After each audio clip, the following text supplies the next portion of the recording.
नमस्कार। तथ्य में आपका स्वागत है। मैं हूं मनीष अवस्थी। तथ्य में हम बात करेंगे सुलगते मणिपुर की। क्या है मैतेई समुदाय का इतिहास, क्यों सुलग रहा है मणिपुर और क्यों नहीं शांत हो रहा, उनकी मांग क्या है, इसके विरोध में क्यों जल उठा है मणिपुर। तथ्य जानिए, आपके लिए समझना जरूरी है। पूर्वोत्तर राज्य मणिपुर में 3 मई 2023 को दो समुदाय के बीच टकराव के बाद हिंसक झड़पें और आगजनी की घटनाएं हुई। इसके बाद मणिपुर के इंफाल समेत 8 जिलों में कर्फ्यू लगा दिया गया। यही नहीं, अफवाहों को फैलने से रोकने के लिए पूरे राज्य में 5 दिनों के लिए इंटरनेट पर प्रतिबंध सेवाएं बंद कर दी गई। ये हिंसक घटनाएं बुधवार को तब हुई जब मणिपुर में आदिवासी एकता मंच रैली निकालकर मैतेई समुदाय की मांगों का विरोध कर रहा था। छात्र संगठन all tribal students union of Manipur ने यह रैली आयोजित की थी, ऑर्गेनाइज की थी। एटीएसयू की रैली के दौरान चुरा चांदपुर में हिंसा भड़क गई। तोरबंग में आदिवासियों और गैर आदिवासियों के बीच हिंसक झड़पें हुई। इसके बाद इम्फाल और कांगपोकपी हिंसा भड़क गई। हिंसक झड़पों को रोकने के लिए पुलिस ने आंसू गैस के गोले छोड़े। हालात काबू में करने के लिए इम्फाल, पश्चिम थौबाल, कांगचिंग, जिरीबाम, बिष्णुपुर के साथ आदिवासी बहुल चुरा चांदपुर, तेंगनौपॉल व कांगपोकपी में कर्फ्यू लगा दिया गया। हिंसक झड़पों के बाद सेना तैनात कर दी गई। किसी भी तरह की घटना को रोकने के लिए असम राइफल्स को भी तैनात किया गया।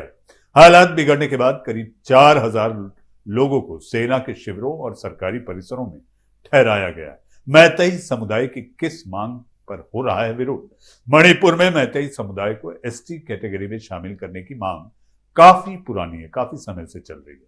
मैतेई समुदाय के लोगों का दावा है कि वे मणिपुर के मूल निवासी हैं और राज्य में सदियों से रहते आए हैं। उनकी मांग है कि उन्हें भी राज्य में आदिवासी ट्राइबल का दर्जा दिया जाए। राज्य के कई बड़े नेता इसी मांग का समर्थन भी कर चुके हैं। इसका राज्य के आदिवासी समुदाय के लोग विरोध कर रहे हैं। आदिवासी समुदाय का कहना है कि अगर मैतेई समुदाय को एसटी कैटेगरी में शामिल किया गया तो उनके हितों यानी उनके बेनिफिट्स पर बुरा असर पड़ेगा, नेगेटिव असर पड़ेगा। मैतेई समुदाय की यही मांग और इसका विरोध बुधवार को हिंसक झड़पों का कारण बना। मैतेई समुदाय का इतिहास, कितनी है आबादी, जानिए, जानना जरूरी है। मणिपुर आग के हवाले। मैतेई समुदाय की आबादी 64.6% है। इस समुदाय के 90% लोग पहाड़ी इलाकों में रहते हैं, हिली टेरेन में। मैतेई समुदाय के ज्यादातर लोग इम्फाल घाटी में बसते हैं। मैतेई समुदाय हिंदू धर्म को मानता है। समुदाय के बुजुर्गों के मुताबिक उन्होंने 17वीं और 18वीं सदी में हिंदू धर्म को स्वीकार कर लिया था, अपनाया था।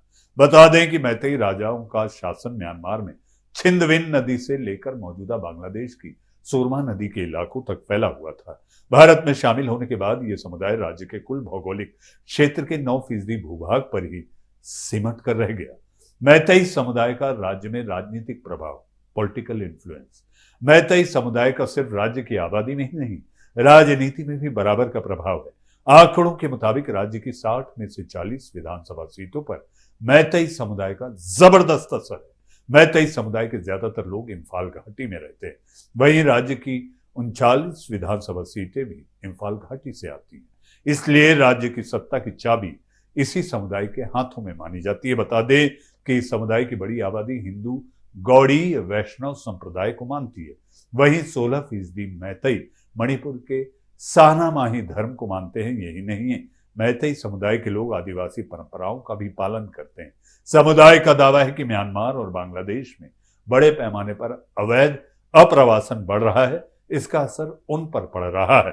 पूर्वोत्तर राज्य मणिपुर में है 32 जनजातियां। तथ्य जानिए, देश के पूर्वोत्तर राज्य मणिपुर में इस समय 32 जनजातियां हैं।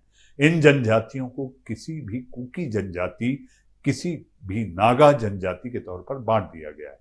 इन जनजातियों का प्रतिनिधित्व करने वाली संस्थाएं 12 साल से मैतेई समुदाय को मैतेई समुदाय को एसटी कैटेगरी में शामिल करने का विरोध कर रही हैं। मणिपुर में हाल के दिनों में हालात इतने बिगड़ गए कि बॉक्सिंग चैंपियन मैरी कॉम को आगजनी की तस्वीरें ट्वीट कर प्रधानमंत्री नरेंद्र मोदी, गृहमंत्री अमित शाह और रक्षा मंत्री राजनाथ सिंह से मदद मांगनी पड़ी है।